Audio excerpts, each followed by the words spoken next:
దేవుని బిడ్డలు ఎక్కడికి వెళ్ళినా దేవుని సన్నిధిని వెంటకి తీసుకెళ్ళాలి. దేవుని బిడ్డలు ఎప్పుడు కూడా దేవుని ప్రజెన్స్ని తీసుకెళ్ళాలి. దేవుని బిడ్డలు ఎప్పుడు కూడా విశ్వాసాన్ని ప్రకటించాలి. నువ్వు వేరు, లోకం వేరు. నీలో దీవించే దేవుడు ఉన్నాడు, నీలో బలవంతుడు, నీలో గొప్పోడు ఉన్నాడు. నాలో ఉన్న గొప్పోడా బయటికి రా అని పలుకు.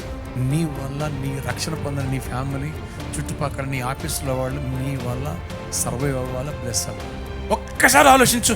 కంప్రెషరే వేడి గాలి చల్లగాలిగా మార్చేసి లోపల వ్యక్తికి అంత కంఫర్ట్ ఇస్తే, అదేనా ఇంత గొప్ప దేవుడిని కలిగి ఉన్న దేవుడిని పనిలో పెట్టి విశ్వాసం ప్రకటిస్తే సమస్య సాక్ష్యంగా మారదా? అద్భుతం దేవుడు చేస్తాడు. అందుకని నువ్వు వేరు, లోకం వేరు. లోకస్తులు మేలు జరిగితే పొంగిపోతారు, అదేనా సమస్య వస్తే కురింగిపోతారు. నువ్వు కురింగిపోకూడదు. సమస్యను సాక్ష్యంగా ఫుట్బాల్ ఆడేయాలి. భయపడద్దు, ధైర్యంగా అడుగు ముందుకే.